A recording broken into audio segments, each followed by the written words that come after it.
সবচেয়ে উষ্ণ আশা হলো ভালোবাসার মানুষদের আবার দেখা, মাকে জড়িয়ে ধরাবন্ধুর সাথে কথা বলা, আপনজনদের অনুভব করা।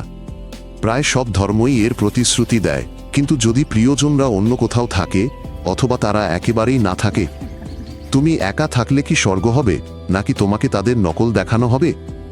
এখানেও কোনো নির্দিষ্ট উত্তর নেই। তবে সবাই বিশ্বাস করে সত্যিকারের ভালোবাসা হারায় না। আর আমাদের পোষা প্রাণীদের কি হবে? যারা বিড়াল বা কুকুর হারিয়েছে তারা আশা করে তারাও সেখানে থাকবে, পাশে, ব্যথা বা ভয় ছাড়া। কেউ কেউ বিশ্বাস করে যে প্রাণীদেরও আত্মা আছে, আবার কেউ মনে করে যে তারা শুধু অদৃশ্য হয়ে যায়। কিন্তু এমন কোনো স্বর্গ কি সম্ভব যেখানে আমরা যাদের মনোপ্রাণ দিয়ে ভালোবাসতাম তারা নেই?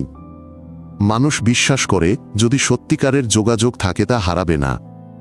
সেখানে কোনো ঘড়ি নেই, কোনো সোমবার নেই, সময় যেন থেমে থাকে। কিন্তু সবকিছু যদি চিরন্তন হয় তাহলে কি বিরক্ত লাগবে না? কারো কাছে এটা স্বপ্নের মতো, অন্যদের কাছে একটি ফাঁদ। একঘেয়েমি এড়াতে স্বর্গে প্রায়শই পরিবর্তন দেখা যায়, সাক্ষাৎ বিশ্রাম, জ্ঞান। কিছু একটা নমনীয়, কোনো রুটিনের মতো নয়, যাতে অনন্তকাল ক্লান্তিকর না হয়ে আনন্দদায়ক হয়। সম্পূর্ণ এপিসোড আমার ইউটিউব চ্যানেলে দেখুন।